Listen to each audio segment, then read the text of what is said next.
মদ্যপান, ধূমপান এবং তামাকু সেবন স্বাস্থ্যের পক্ষে ক্ষতিকর।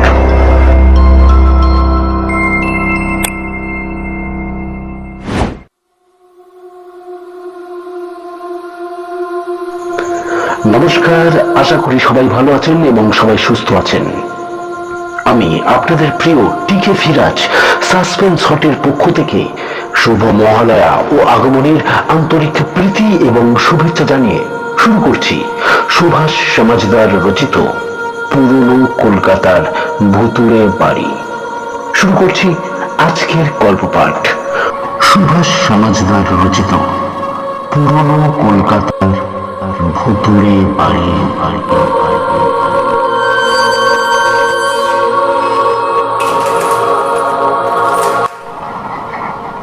এলো 1945 সাল।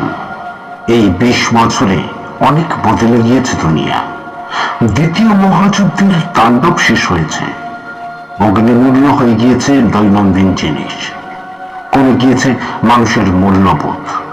পৃথিবী জুড়ে যত পরিবর্তনই হোক না কেন, হাজার হাজার মাইলের ব্যবধানে দুটো নরনারীর মনের ভেতরে কিন্তু একটা নিদারুণ আক্ষেপ মাথা খুঁড়ছিল।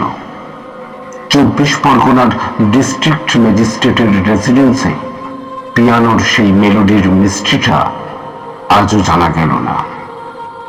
হয়তো তাদের দুইজনের দৃঢ় ইচ্ছা শক্তি বা উইল ফোর্সের জন্য এমন করে অত্যন্ত আকস্মিকভাবে মিসেস গ্ল্যাডিংস জানতে পেরেছিলেন সেই বিদেহী আত্মার সুরনগরীর ইতিবৃত্ত। আর গোস্ট সিরিজের লেখক আলী সাহেবকে সবিস্তারে জানিয়েছিলেন। সেই আলোচনায় যাওয়া যাক।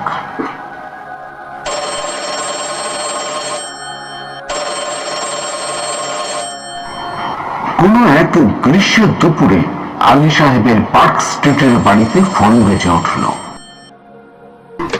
Hello, yes, Abdul Ali speaking.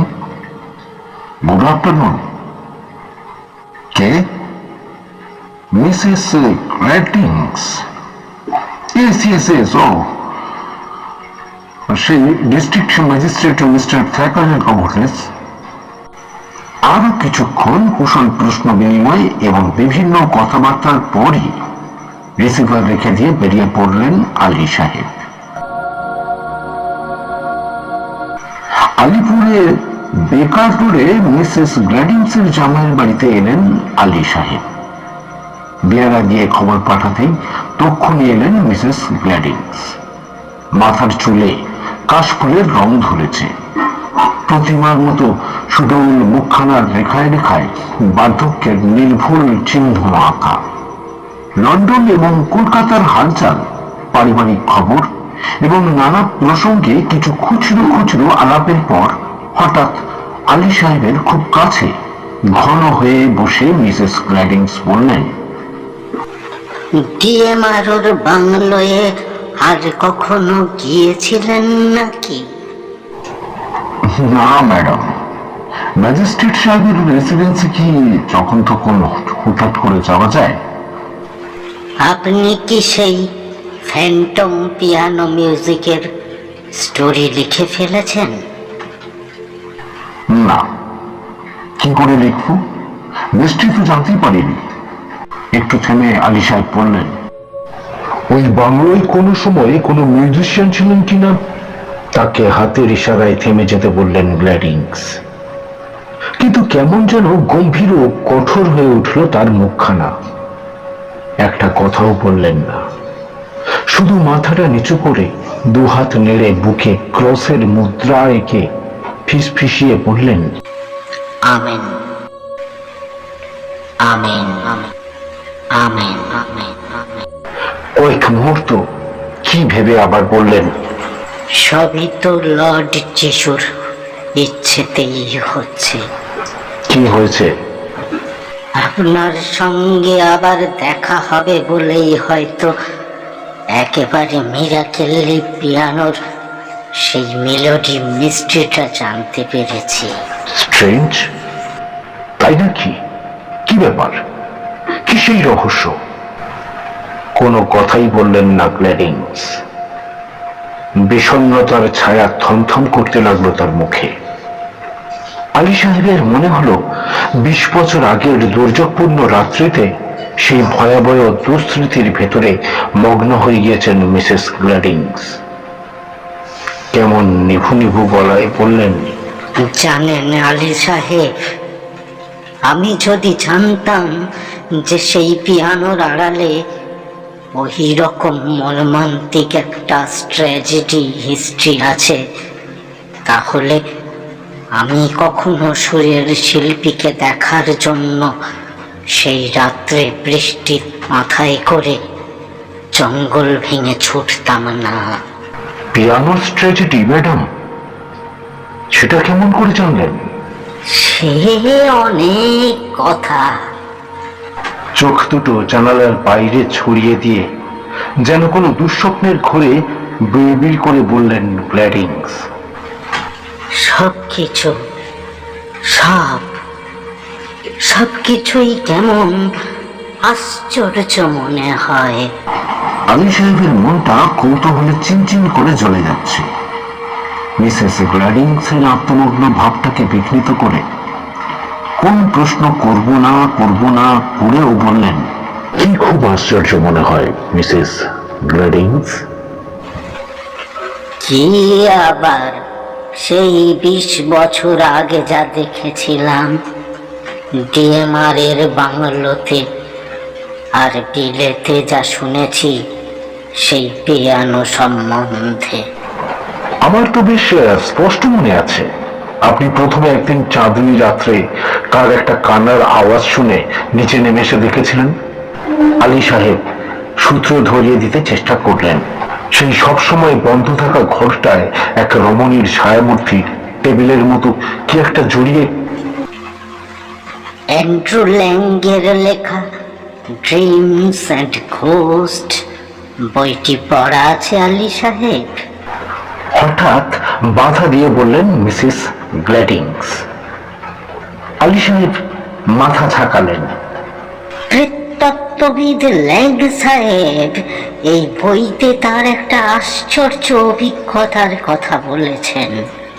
কয়েক মুহূর্ত কি ভেবে গ্ল্যাডিংস বললেন, মিস্টার ল্যাংয়ের সেই এক্সপেরিয়েন্সের সঙ্গে আলিপুরের পিয়ানোর ট্র্যাজেডিরও একটা আশ্চর্য সাদৃশ্য আছে। কিরকম? তীব্র আগ্রহে আব্দুল আলীর চোখ দুটো জল জল করে। 1878 সালের 17ই ডিসেম্বরের ঘটনা। মিসেস গ্ল্যাডিংস বলতে শুরু করলেন, ভিয়েনার এক বেশ well to do citizen of স্ত্রী মেরি মারা গেলেন। মেরি ছিলেন অত্যন্ত বৈষয়িক। কন্ট্রাক্টর ডেকে বাড়ির প্ল্যান বুঝিয়ে দেওয়া থেকে শুরু করে নিজে দাঁড়িয়ে থেকে রাজমিস্ত্রিদের কাজ দেখা, হাট বাজার করা, ঝিচাকর খাটানো, সংসারের সব কাজ নিজে হাতে করতেন তিনি। মিস্টার গফ ছিলেন শেয়ার মার্কেটের দালাল। সারাদিন বাইরে ঘুরে ঘুরে তার কাজ, সংসারের কোনো দিকে চোখ তুলেও তাকাতেন না। একটু থামলেন মিসেস গ্ল্যাডিংস, আবার বললেন, একেবারে নির্জলা সত্যি কথা আলী সাহেব। সেই মেরি তার মৃত্যুর মাস 6 আগে একটা ডাইনিং টেবিল কিনেছিলেন। একসঙ্গে 4 জন খেতে পারে এমন ডাইনিং টেবিল, উপরে সানমাইকা দেওয়া। এই খাওয়ার টেবিল তিনি নিজ হাতে ঝাড়পোছ করতেন দুবেলা। এতটুকু নোংরা লেগে থাকলে মেড সার্ভেন্টকে বকাবকি করে বাড়ি মাথায় করতেন। এক কথায় এই টেবিলটা ছিল মেরির প্রাণের চেয়েও প্রিয়। মৃত্যুর কয়েক মুহূর্ত আগে মিস্টার গফের হাত দুটো ধরে তিনি বলেও গিয়েছিলেন, ডাইনিং টেবিলটার যেন কোনো অযত্ন না হয়। মাস 6 যেতে না যেতে মিস্টার গফ আবার বিয়ে করলেন মার্গারেটকে। মেরির একেবারে উল্টো স্বভাবের মেয়ে। দিনরাত সিনেমা, বায়োস্কোপ, থিয়েটার, পার্টি আর আউটিং নিয়ে মেতে থাকতো মার্গারেট। ঝি, চাকর, কুক যা করত, যেমন করত, তাতেই সন্তুষ্ট থাকতে হতো মিস্টার গফকে। কিছু বলতে সাহস করতেন না মার্গারেটকে। দ্বিতীয় পক্ষের সুন্দরী স্ত্রী। একদিন হলো কি, থিয়েটার দেখে খুব ক্লান্ত হয়ে বাড়ি ফিরল মার্গারেট। কুক এসে খবর দিয়ে গেল ডাইনিং টেবিলে খাবার দেওয়া হয়েছে। মার্গারেট চোখে মুখে জল দিয়ে খাবার ঘরে পা দিয়েই আঁতকে উঠল। স্পষ্ট দেখল একটি মহিলার ছায়া মূর্তি ডাইনিং টেবিলে ঝুঁকে পড়ে কি যেন দেখছে। কে কে আপনি? আতঙ্কে চিৎকার করে উঠতেই ছায়া দেহ মিলিয়ে গেল চোখের পলকে। আরো একদিন মিস্টার গফ আর মার্গারেট দুইজনেই ডিনারে বসেছে। হঠাৎ একটা দমকা বাতাস এলো। মার্গারেটের মনে হলো প্রচন্ড জোরে তার চেয়ারটা কেউ যেন পেছনে টানছে। দড়াম করে চেয়ার শুদ্ধ মেঝে পড়ে গেল মার্গারেট। গফ তো একেবারে অবাক। তার মনে হলো মার্গারেটের নিশ্চয়ই ফিটটিটের ব্যায়াম হয়েছে। সেই দিন রাত্রেই কম্প দিয়ে জ্বর এলো তার।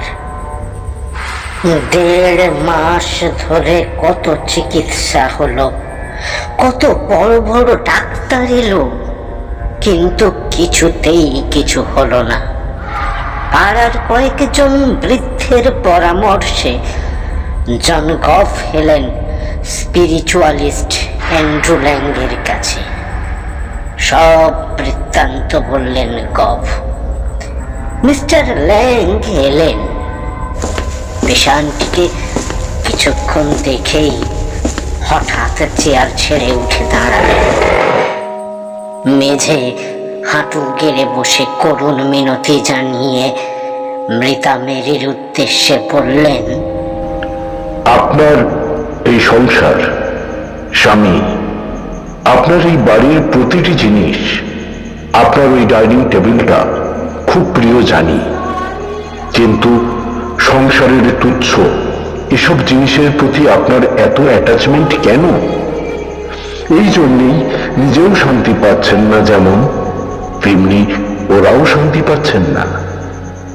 আমি মার্গারেটের হয়ে কথা দিচ্ছি, উনি আপনার এই সংসারের, আপনার ডাইনিং টেবিলের যত্ন করবেন। আপনি অনুগ্রহ করে ওকে ছেড়ে দিন।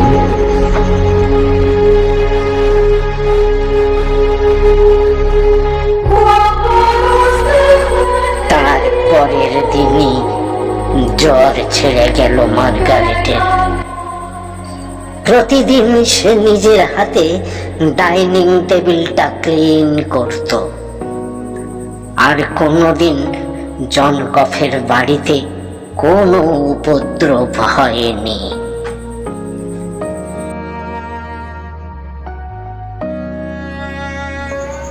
থামলেন মিসেস গ্ল্যাডিংস। সন্ধ্যার অন্ধকার নামছে শান্ত নির্জন বিকাল রোডে। বাংলো কম্পাউন্ডে কৃষ্ণচূড়ার ঝিরিঝিরি পাতায় রাস্তার আলোর ঝিলমিলির দিকে দৃষ্টি রেখে গ্ল্যাডিংস গভীর একটা দীর্ঘ নিঃশ্বাস ফেললেন।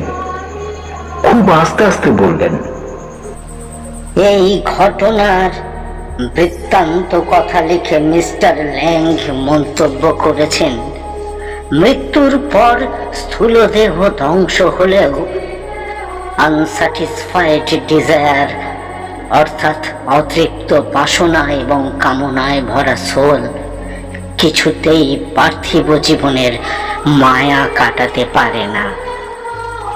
জীবিতকালে তার মনে যার প্রতি এবং যে জিনিসের প্রতি অ্যাটাচমেন্ট থাকে, তার সোলের অ্যাট্রাকশন সেই দিকেই তত বেশি হয়, আর সেই আকর্ষণ কিছুতেই তার আত্মাকে ঊর্ধ্বগামী হতে দেয় না।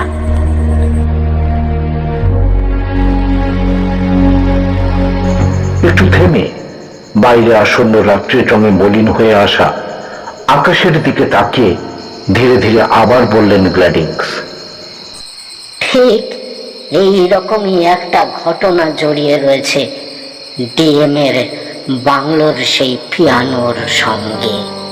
ঘরের নিস্তব্ধতা লেখকের অসহ্য মনে হলো। আলী সাহেবের মনে ভিড় করে এলো অনেক অনেক প্রশ্ন। বিলেত থেকে পিয়ানো সম্বন্ধে কি জেনেছেন মিসেস গ্ল্যাডিংস? আর এমন কি জেনেছেন যা বলতে গিয়েও তিনি এত কষ্ট অনুভব করছেন? মিসেস গ্ল্যাডিংস তাকে সব কথা বলবেন বলেই ডেকেছিলেন। পিয়ানো রহস্য সম্বন্ধে যা জেনে এসেছিলেন সবই বলেছিলেন খুঁটিয়ে খুঁটিয়ে। তার সেই দীর্ঘ বিবৃতিকে ভিত্তি করে আলী সাহেব লিখেছিলেন ghost stories of old Calcutta.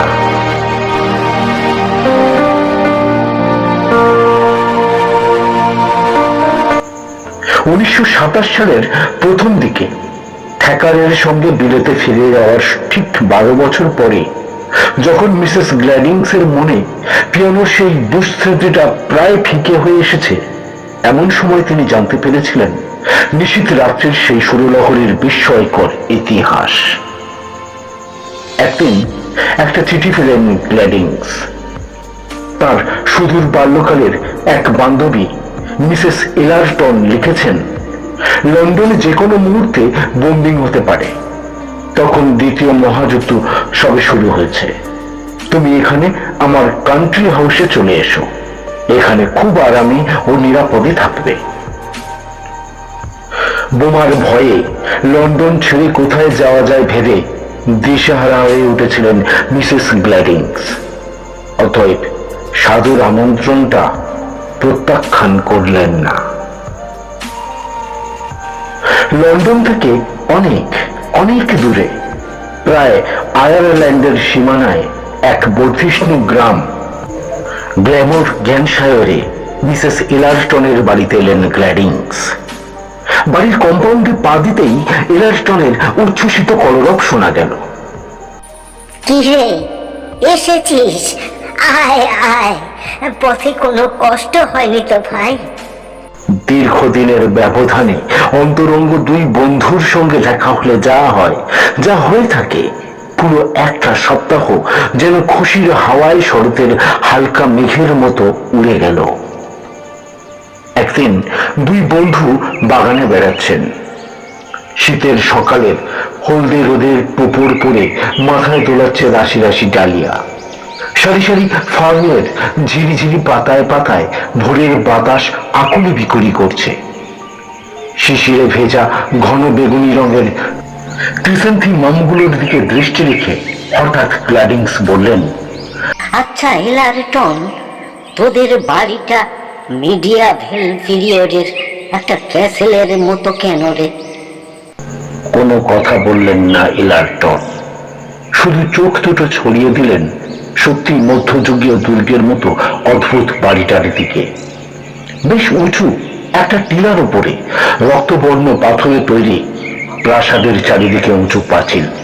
সেই প্রাচীরের বাইরে গভীর জঙ্গলাকীর্ণ ঢালু জমি।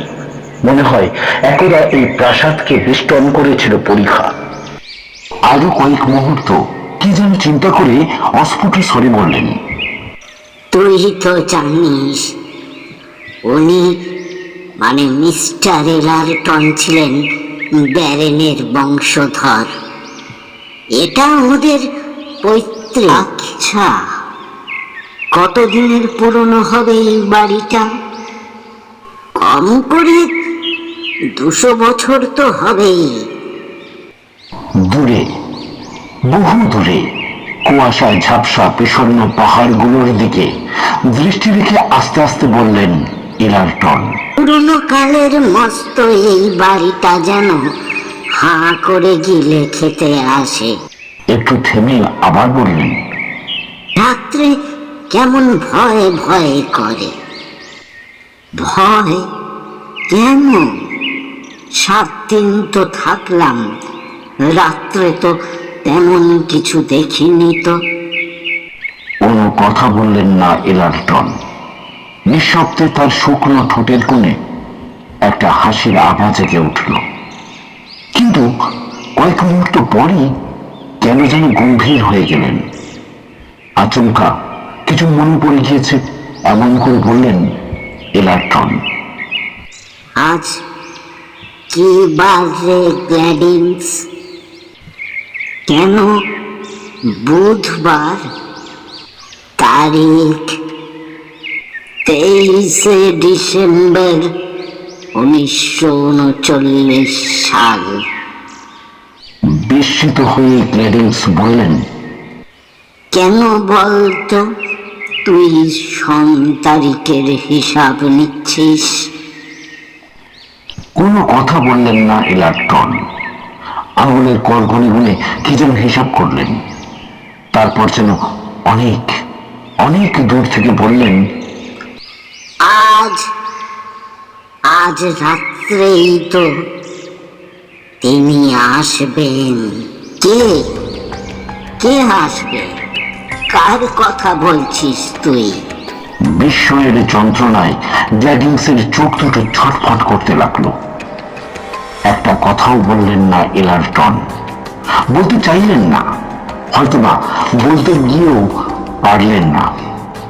শুধু কেমন ধোঁয়াটে চোখে তার দিকে কিছুক্ষণ তাকিয়ে থেকে অসহায় গলায় বললেন, তুই তো জানিস ওর মৃত্যুর পর আমি এ বাড়িতে এসেছি, মাত্র বছর খানেক হলো। হ্যাঁ, তুই তো তোদের ব্রিস্টলের বাড়িতে ছিলি, তাই তো এ বাড়ির হালচাল কিছুই জানি না ভাই। শুধু জেনেছি আর শুনেছি বলেই। হঠাৎ থেমে গেলেন ইলারটন। যন্ত্রণার চিহ্ন ফুটে উঠল তার মুখে। অস্ফুট স্বরে বললেন, এটা তো 1939 সাল। আজকে 10 বছর পূর্ণ হলো। আজই রাত্রে তিনি আসবেন। তুই কি কোনো স্পিরিটের কথা বলছিস? দেখাই যাক না, তুই তো থাকবি আমার সঙ্গে। গ্ল্যামর ব্যানশেয়ারের সেই জঙ্গলাকীর্ণ প্রাসাদের চারিদিকে রাত্রি নামল ঘন হয়ে। ঘুম নেই দুই বন্ধুর চোখে। তারা জানালার কাঁচের সারসিতে চোখ রেখে আকুল আগ্রহে তাকিয়ে আছেন বাইরে। সেই টিলা থেকে নিচের বাড়িগুলোকে মনে হচ্ছে যেন কাকজ্যোৎস্নায় সারি সারি দল বেঁধে দাঁড়িয়ে থাকা সারি সারি কবরের মতো। হঠাৎ কোথা থেকে তীক্ষ্ণ একটা হাওয়ার ঝলক বয়ে এলো। বাগানের শেষ প্রান্তে দীর্ঘ ইউক্যালিপটাসের সরু সরু পাতায় শাঁসা করে কান্নার মতো শব্দ বাজল। হঠাৎ তাদের মনে হলো প্রাচীন ওক গাছটার নিচে একটা অতিলৌকিক ছায়া কেঁপে উঠল থরথরিয়ে। আর ঠিক সেই সময়ই সুষুপ্ত পৃথিবীর নিথর স্তব্ধতাকে কাঁপিয়ে দিয়ে একটা শব্দ বেজে উঠল, ঠুন ঠুন ঠুন ঠুন। সেই আওয়াজটা বাতাসে তরঙ্গায়িত হয়ে ছড়িয়ে পড়ল দূর অন্ধকার দিগন্তে। আর সেই সুপ্রাচীনকালের অট্টালিকার একটি প্রকোষ্ঠের বিনিদ্র দুই প্রৌঢ়াকে বিস্মিত এবং হতবাক করে দিয়ে ঘন কুয়াশায় ছেয়ে থাকা অজ্ঞাতের নিচে ঝাপসা অন্ধকারে ফুটে উঠল অশ্বারোহ এক বলিষ্ঠ ছায়ামূর্তি। তারা ভরা আকাশের পটভূমিতে তার মুখের ছায়াময় আকৃতিতে রাজকীয় আভিজাত্যের সুস্পষ্ট ছাপ।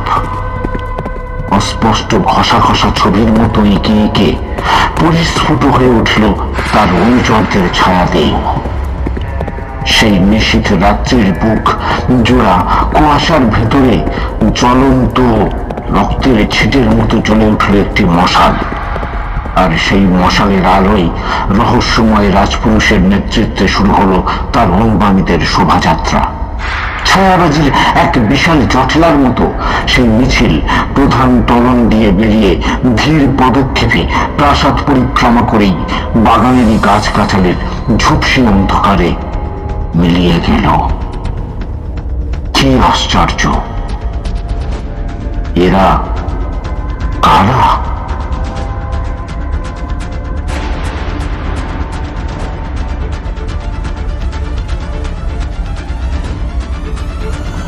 এতক্ষণ শুনছিলেন আজকের গল্প পাঠ সুভাষ সমাজদার রচিত পুরনো কলকাতার বোতলের বাড়ি। আজকে শুনলেন এই গল্পের প্রথম পর্ব। গল্প পাঠে ছিলাম আমি আপনাদের প্রিয় টিকে ফিরাজ। এরকম রহস্যময় রোমাঞ্চকর আরো ভালো গল্প শুনতে আজই সাবস্ক্রাইব করুন।